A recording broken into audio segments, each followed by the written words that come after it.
Today's gonna be different. Alright, I'm gonna tag you along with me in a film set.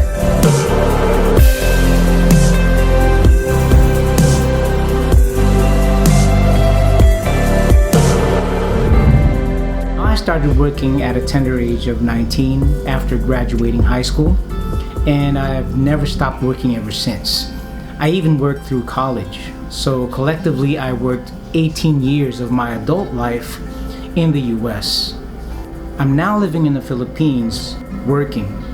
So in this video, I'll be talking about my experiences when it comes to working in the Philippines and working in the US, the difference between the two, and maybe some pros and cons. So if that's something that you want to hear about, then stay tuned.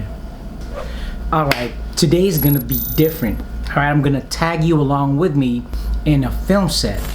I'm in this little film crew. We just started, and it's gonna be exciting because it's something that I've been wanting to do as a filmmaker. And we're gonna be shooting some real estate project for a real estate company. So I'm gonna take you behind the scenes, and I'll try to squeeze in our little topic here that we're talking about while we are working. So I don't know how possible that will be, but I'll try my best. So it's gonna be a hectic day, it's gonna be a long day. So, first things first, coffee. All right, so I gotta admit, when I left the US, I left many things. I left my house, my car, and I even left my coffee maker. So ever since then, I've been settling for instant coffee. Not that there's anything wrong with instant coffee, but there's just something about grinding the beans, brewing your own coffee at home that just smells so good and it tastes so good. You just value it just a lot more when you brew your own coffee from whole beans. I'm glad I tried their Benguet coffee beans because it's so good. Okay, and it comes with these little bags with that one-way valve hole here, so you can sniff and actually smell that coffee right out of the bag. And talk about fast delivery. Man, I'm a very satisfied customer. So check out their Facebook page right below the description. And if you order their coffee beans, just tell them who referred you. Joven, right here. There, you guys are here now? All right, I'll be down there in a second. All right, just give me a few minutes and I'll meet you downstairs. Yeah. All right, so I guess it's time to go. I'm gonna change real quick. I'll meet you at the gig.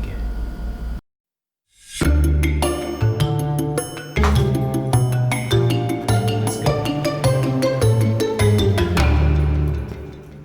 It's actually this way.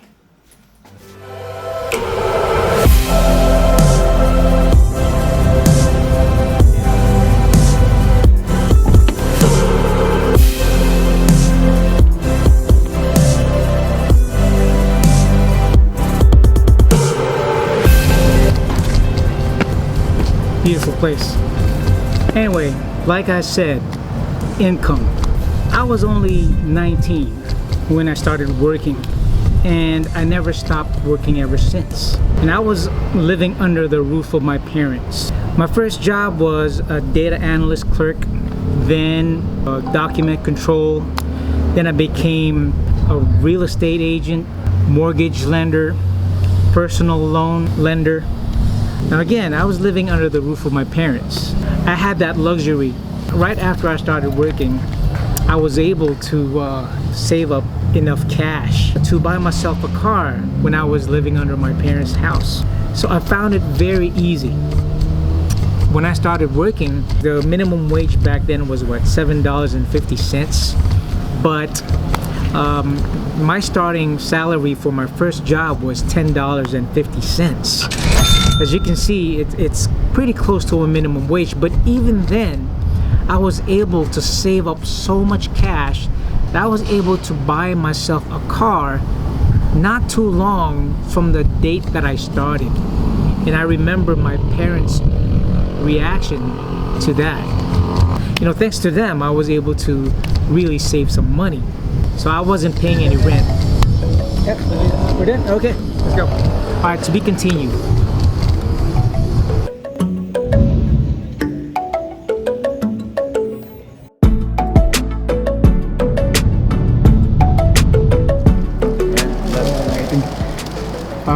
so it's break time from hard work. Meet the crew. This is the film crew that I was talking about. And this is Lester right here, House Caraan. Go visit his channel and you know what he's about. But anyway, this is Make It Happen film crew.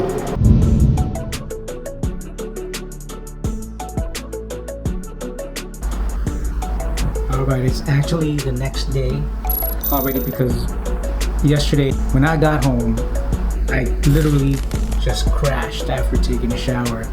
So it was very busy. I could not squeeze in our talk while working.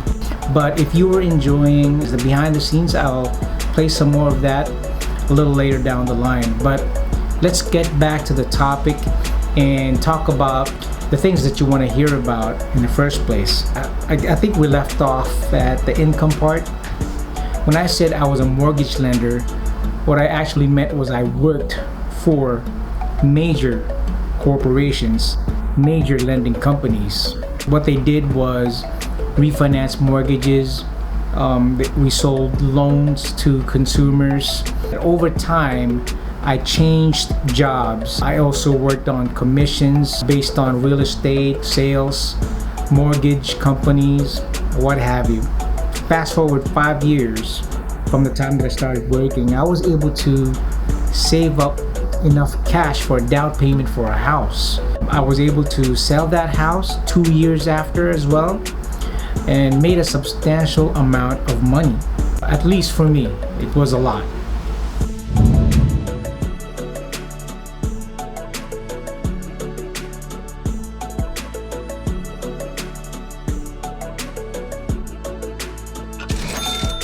Then I bought a second home, and I remember my parents' reaction whenever I bought these things, and that's how I knew I was doing well in life, because I was lucky enough to have parents that supported me and allowed me to stay in their house while I was working at a young age. That made me save up that much cash for a car, for a down payment for a house and such. But I also knew coworkers and friends that worked minimum wage. They worked for McDonald's, Burger King, flipping burgers, and they were still able to rent a room in a house and pay for a used car payment, and they were still able to buy Starbucks coffee every single day. Now that kind of living here in the Philippines is hard to come by in a minimum wage. I mean, I'm not saying that it's impossible, but it's gonna be pretty hard. Minimum wage there is different from minimum wage in the Philippines.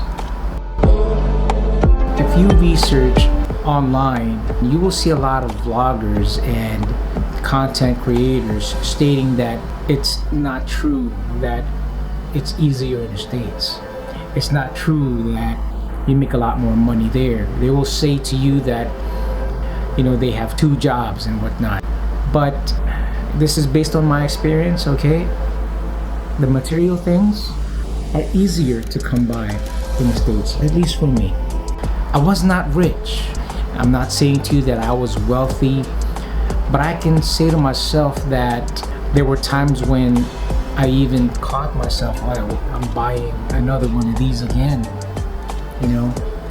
And I can make the comparison now because the things that I was able to get easily in the States, while I had a mortgage payment, while I had a car payment, I cannot get here without a mortgage payment, without a car payment. Okay, and my job here is very decent. I'm not saying that it's easy to get rich in the States, but if you're wondering if it's easier to reach a certain status, like buying a house and a car and be comfortable, to some extent, I find this narrative to be true. Hence the saying, the American dream, the land of opportunity. Now that I've worked here in the Philippines, I can make a comparison, and it's no wonder a lot of us Filipinos aspire to work in the States. You still need to work hard for it because nothing is just given to you. In the US, it's not about how much you earn or how much money you make. It's about your credit score. Now let me explain. FICO, FICO. It's how good you pay off your balances when it comes to your credit cards, your car loan, your mortgage payment, your student loans, etc. A person with a good credit score that makes the same amount of money as a person with a bad credit score will have a different life. What I'm saying there is, let's say I'm making $50,000 a year and the other person is making $50,000 a year as well, but that person took good care of his credit and I did not, then this person will have a better life.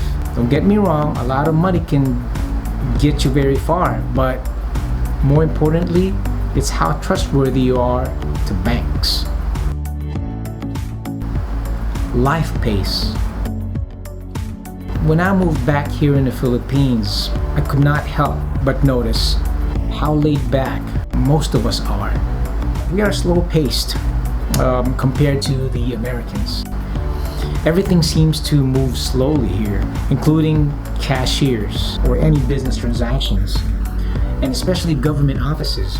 Even dogs and cats move a little differently.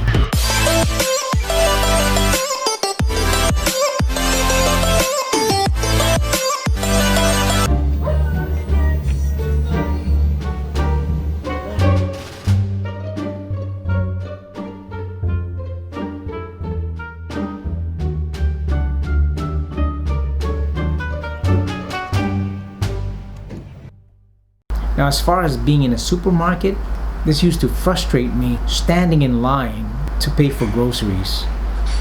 Used to bug the hell out of me, but then I started noticing over time, the more I stayed here, I noticed that I was the only one getting annoyed. Everyone else was okay. And then I figured it out.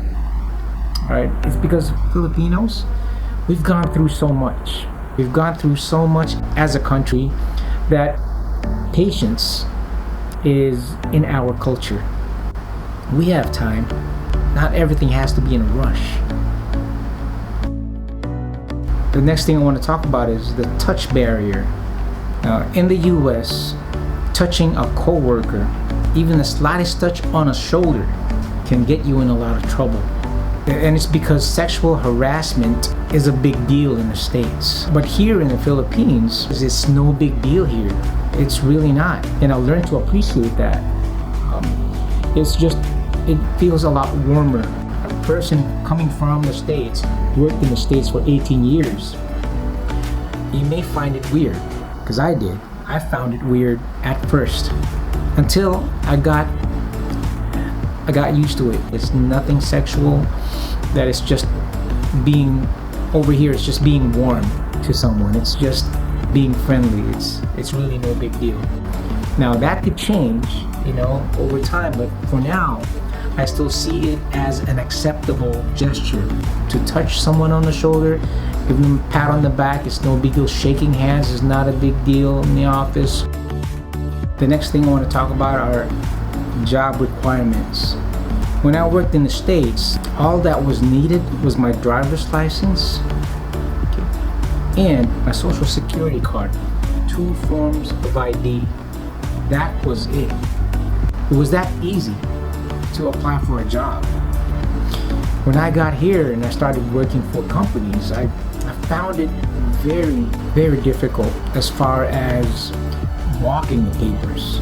I have to go to government office. I don't know how many government offices that I have to go through. I can't even count it because I remember waiting in line so much, and then after that I have to go here and there, and you have to do it yourself. I don't have a car, not here in the Philippines.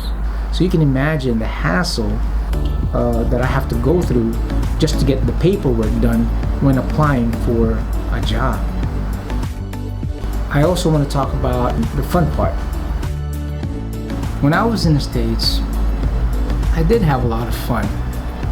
I actually miss my coworkers there. We had happy hours and we did party. We knew how to play hard as well. But let me tell you something, okay? I never had so much fun at work than working here in the Philippines. The way they set up the training encouraged everybody to join in group activities and coming up with hobby teams, or they just made it so much fun. And I felt like a kid again, especially doing trainings. It's just so much fun here. It is. The experience that I've had here, it's uncomparable.